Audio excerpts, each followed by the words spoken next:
Ze binnen op oorlogspaad, een legerke vrijwilligers. En dit is de vijand. De Amerikaanse vogelkers. Het BMK oerwoekerde de bosken en hij liet hem net makkelijk verslaan. Leuk, hè? Wat een ellende. Voor de kuierders die het genieten van een mooie winterdag, zocht het er wat nu vooruit. Al die kappende en zergende malje in de bosk. Gaan ze nou weer slopen? Want ik vind dat er al zoveel omgehakt is de laatste tijd. Dat vind ik jammer. Maar hij zegt het is echt nodig, want die bomen die overwoekeren alles, die vogelkers. Dus dat moet bestreden worden. Je zoent net voor het zissen, maar dit zijn de echte natuurleefhavers. Ja, we beschermen wel de natuur. Alleen een bepaald soort, die past je net in het bos van ons. Hè? Nee. Import.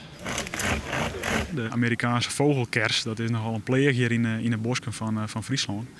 En jaren hebben we dat al proberen te bestrijden. Alleen we denken nou dat we een methode vonden hebben om het echt goed aan te pakken. Terug de bast van de BMNA te heljen, met de vogelkers uiteindelijk belies aan. Dat is een goede manier, want hij bloot op zijn plak steen. Er komen echt net voor het oren bjemkes op, zeg maar, van het zie wat al op een groen looit, wat er al verspreid had. En op die manier komen er net voor het nakomelingen.